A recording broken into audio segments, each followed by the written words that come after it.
are supposed to serve. They are supposed to serve and save. Police is supposed to protect, not kill. This is injustice. And if we keep quiet, it will continue. How can you keep someone silent?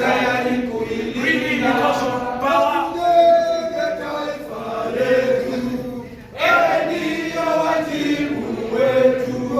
Kenya istahili heshima, tuungane mikono pamoja kazini, kila siku tuwe na shukrani. Viva Comrades, viva! Viva! Viva Comrades, viva! Viva! When we last killing people, then come with no more killing in Kenya.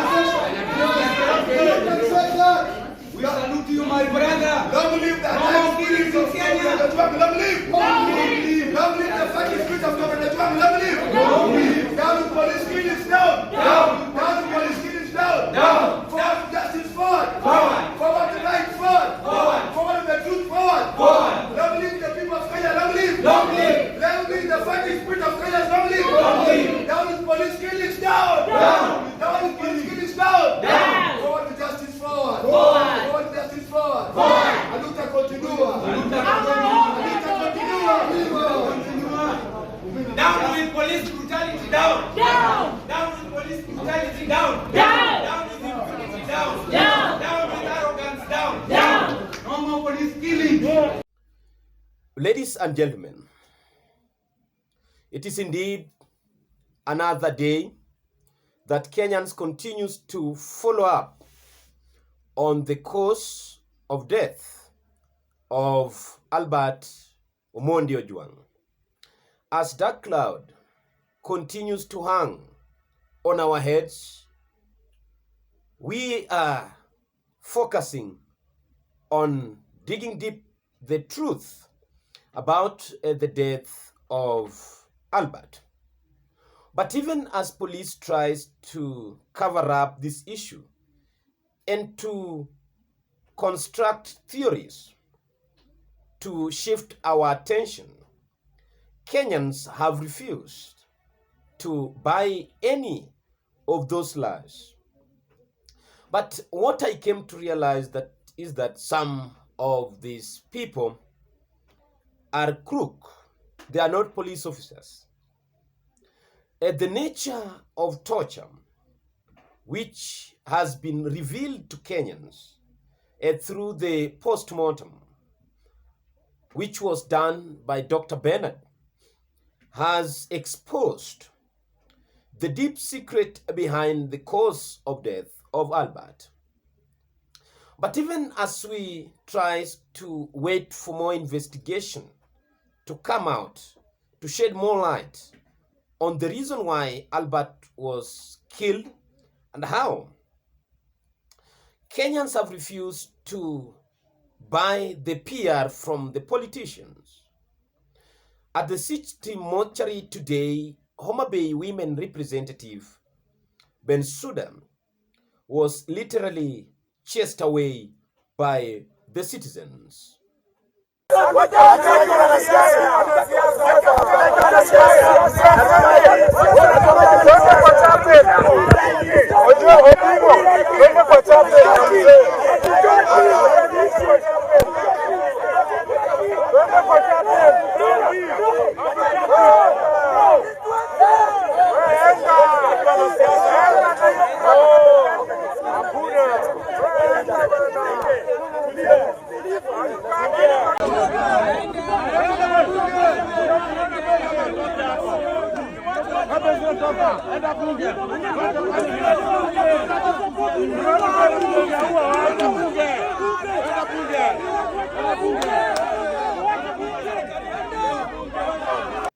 But one of the greatest regret that Raila Odinga and ODM party will agree that they made a mistake is to join William Samoei Ruto.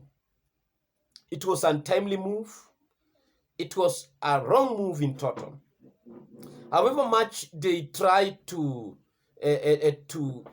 lie to Kenyans that they are not in the government, every indication shows that they are in the government. And that is why they've lost the contact with the people.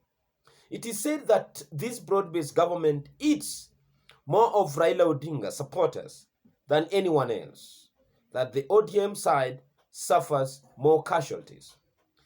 1 month ago in Homa Bay, we mourned the death of Sir Charles Ongondowere, the MP of Kasipul. A few weeks later, we are mourning yet another man from Kabondo Kasipul in Homa Bay County who died in the hands of the police.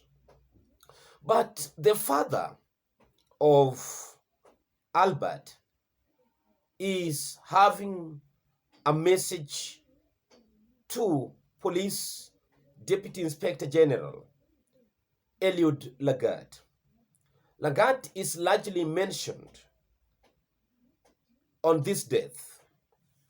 Lagat is largely accused as the mastermind or the killer of Albert Ojwang, because his arrest was as a result of accusing Deputy Inspector General of Police of collecting bribe, as many people will say. Even now, Professor Fred Ogola, said that Albert's social media accounts have been taken over by the government and no one can access those accounts by now. And he dares say that if it is not the government who are taking charge of those accounts, then who is it? Because it is not in the hands of the family or the next of kin. And if they are not the government, then whoever is taking charge of that account is responsible for everything that happens on that account. But today, Kenyans showed a very strange kind of solidarity to the deceased. Even though he was lying at the City Mortuary, lifeless, and the body was there, lying cold. But the spirit of Albert did not rest. The Kenyans, young men and women, surrounded the body at the City Mortuary to sing the national anthem and to show solidarity to his spirit wherever he is. This is clear indication that this time around, police got it wrong. They killed a person who is larger than death. His life was not known much before he was killed mysteriously. His name was not known beyond his family members and few friends until his untimely death in the hands of the rogue police. So Kenyans have said that they are going to remain vigilant, they are going to remain focused, they are going to follow this case day by day until they ensure that no stone will be left unturned. But the most absurd point of it, or to mention here, is that we've seen many deaths of this nature which has gone unaccounted for. No police officer has been arrested or jailed. If there is, there are not more than 5. Now, the ball is on the court of IPOA, Human Rights Commission, and any other relevant body that will be of interest party to this case, to try to push for Kenyans and to the family of Albert to get justice that they deserve.